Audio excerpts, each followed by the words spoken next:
Aujourd'hui, je parlerai spécialement de l'environnement du travail. Nous savons que Dieu bénit le travail de nos mains. Mais dans notre travail, il y a parfois aussi des personnes mal intentionnées qui veulent juste nous détruire. Personnellement, j'ai déjà été victime plusieurs fois de ce type de personnes. Je me rappelle encore, en janvier 2015, j'ai été convoqué à 8 heures au travail. J'arrive au travail à 8 heures, une réunion soi-disant, et j'arrive, il y avait les managers et responsables des ressources humaines. J'arrive, on me dit de m'asseoir, je m'assieds. Ils ont dit, on ne va pas passer sur 4 chemins. Plus personne ne veut travailler avec toi comme consultant et les projets sont rares. Alors, on a mis fin à ton contrat, tu es licencié. En d'autres termes, tu es viré. Et donc, quand tu es consultant, tu viens avec la voiture de société, téléphone, ordinateur de société, tu laisses tout et tu rentres à la maison. Donc, au moment où moi je faisais chemin de retour à la maison, il y en a qui rentraient pour travailler. Imaginez-vous la scène. Je me sentais mal. Je ne savais même pas quoi dire. Je ne savais pas quoi faire. Donc, ça me tombait dessus. J'étais en état de choc. Et les gars, au lieu de s'arrêter là, non, il dit, tu n'es pas fait pour l'informatique. Tu vas faire un autre métier. Tu n'es pas fait pour l'informatique. Et dans ces circonstances-là, cette parole-là m'avait tellement touché que je me disais, je ne vais plus travailler avec ce genre de personnes. Je crois que je vais arrêter l'informatique. Je vais aller chercher autre chose. Vous voyez ce qui arrive lorsque vous êtes victime, lorsque le diable veut vous détruire. Et pourtant, vous avez des compétences. Mais dans ce genre de circonstances, c'est comme si vous étiez nul. On se sent nul. On se sent incapable, inutile. Et le temps est passé. J'étais là. Je me disais, il faut que je trouve autre chose. Certainement, j'ai des compétences dans d'autres choses. Je vais peut-être travailler comme business analyst. C'est beaucoup plus tranquille. Tout ce que tu fais, c'est analyser des besoins et tu laisses les informaticiens faire le reste. Et j'ai cherché le travail dans ce domaine-là. Je n'ai pas trouvé parce que ce n'était pas mon domaine.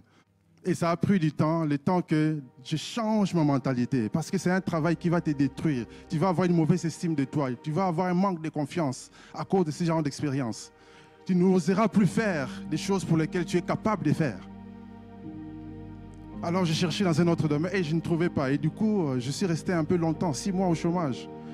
Jusqu'à ce qu'à un moment donné, j'ai osé. Je me suis dit, ok, bon, revenons dans l'informatique. Et directement, j'ai trouvé le travail. Un travail qui était beaucoup mieux. Pourquoi ça a traîné? Parce qu'il y avait un problème dans la tête. Il fallait que je résolve. J'étais blessé, humilié, rejeté. Je me sentais rejeté, humilié. Je ne voulais plus affronter ces milieux. Parce que je commençais à manquer la confiance aux aptitudes que Dieu avait déposées en moi. Et ça, ce sont des choses qui arrivent lorsqu'on est dans un environnement toxique de travail. Au lieu que ton talent se manifeste, ton talent est étouffé. Au lieu que tes capacités s'exploitent, tes capacités sont étouffées. Je ne sais pas si ça parle à quelqu'un ce matin. Un environnement de travail, c'est vraiment un lieu de travail où l'ambiance, où l'atmosphère est négative. Ce n'est pas fait pour l'évolution des gens, mais c'est fait pour vous étouffer.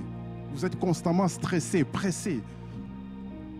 C'est un environnement de travail où vous êtes harcelé. Les gens se sentent harcelés moralement ou même sexuellement. Il y en a qui se sont fait abuser.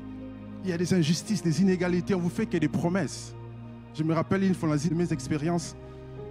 Lorsqu'on fait les évaluations annuelles, les team leaders, là, un malin, il vient et te dit, OK, pour montrer ta progression, on va commencer très bas. Donc, j'ai bien travaillé, mais il me dit, je vais te mettre sur 5, je vais te mettre 2. Au fait, je te mets 2 pour que l'année prochaine, tu auras 3, 4, comme ça, tu auras des primes. Parce que si on ne voit pas l'évolution, tu n'auras pas des primes. Il m'a baratiné des choses. Je finis par accepter parce que je ne comprenais pas. J'ai dit, oh, c'est pas grave. De toutes les façons, l'année prochaine, j'aurai un 3, donc c'est bon, on va voir ma marge de progression. Qu'un ennemi, hein, comme on dit. Ça n'a plus jamais monté, le 2 là est resté. Et puis un autre manager, quand il vient, il dit, mais pourquoi tu as eu un 2 là? Ça ne va pas, c'est pas bon. Ça veut dire que tu n'avais pas bien travaillé. Et c'est devenu contre moi. Et c'est comme ça que les gens font. Ils manipulent les gens. Et quand vous faites une conversation, tu dis non, tu demandes par exemple, il faut qu'on se voit parce que c'est pas normal cette situation. Et quand tu vas voir les managers, ils te répètent les mêmes refrains. Jusqu'à ce que tu sois fatigué, tu pars.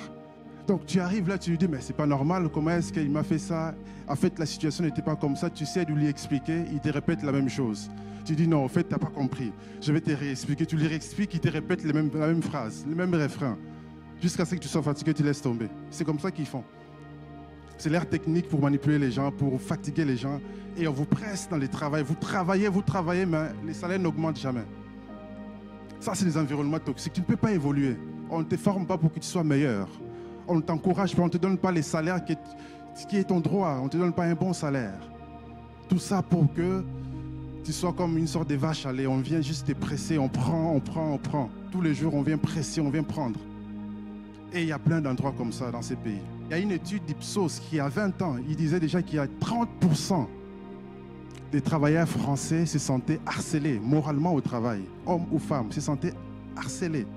Et 20 ans plus tard, en 2019, d'autres études comme IFOP, après tous ces scandales de MeToo et autres, là, ils se sont dit on va étudier pour sonder l'opinion. Et c'est hallucinant les chiffres. Au niveau de l'Europe, toute l'Europe, 60% des Européennes se sentent violemment harcelées au travail. Elles disent qu'elles se sentent violemment, elles reçoivent des attaques sexistes ou encore des harcèlements sexuels au travail. 30% des Européennes, au niveau de l'Europe, partout. Au niveau de la France, c'est 55% des femmes. En Allemagne, c'est 68%. En Grande-Bretagne, 57% des femmes. Je ne sais pas si ça vous parle. Je ne sais pas si les femmes peuvent confirmer ici. Personnellement, dans l'environnement de travail où je suis, dans l'informatique, il y a peu de femmes.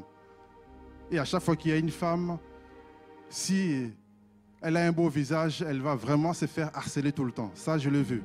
Si elle est déjà assez âgée, on la laisse tranquille.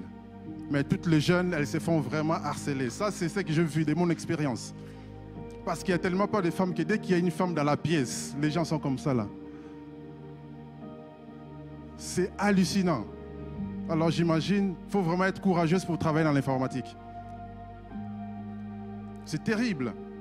Et ça, ce sont les choses qui se passent dans ce monde dans lequel nous vivons. Et les scandales MeToo ont montré à quel point, les milieux même Hollywood, les actrices, les acteurs qu'on admire, même eux, ils sont des victimes. Des producteurs, des gens riches, des milliardaires. Là. Au point qu'on a arrêté cet homme-là, ces producteurs des films que tout le monde a connus, là, Harvey Weinstein. 23 ans de prison. Il a abusé tellement des femmes. Et que dire de ces docteurs? Lui, il m'avait tellement énervé. Larry Nassar, la fédération des gymnastiques aux États-Unis, les médecins olympiques.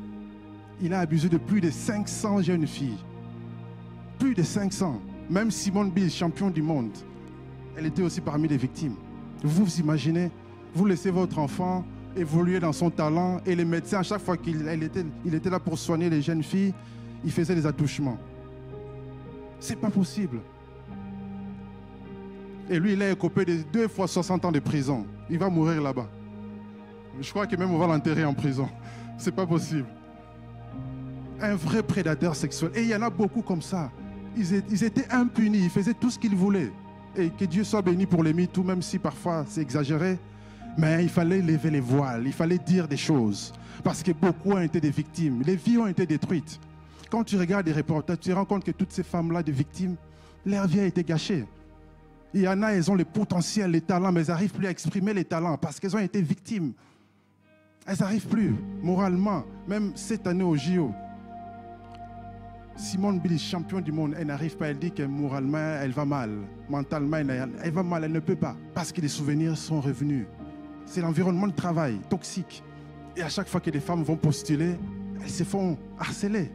Il y a des remarques désobligeantes, il y a toutes sortes de choses. Et dans le domaine scientifique, informatique, il y a beaucoup de sexisme. J'ai travaillé avec quelques femmes, elles souffraient. Il fallait qu'elles soient là toujours en train de montrer qu'elles savent faire quelque chose. Toujours en train de faire plus. Que le Seigneur puisse nous ouvrir les yeux. Afin que nous ne soyons pas dans l'ignorance. Afin que nous ne soyons pas naïfs, mais que nous soyons éclairés par la lumière de l'Esprit. Afin de ne pas tomber dans la destruction.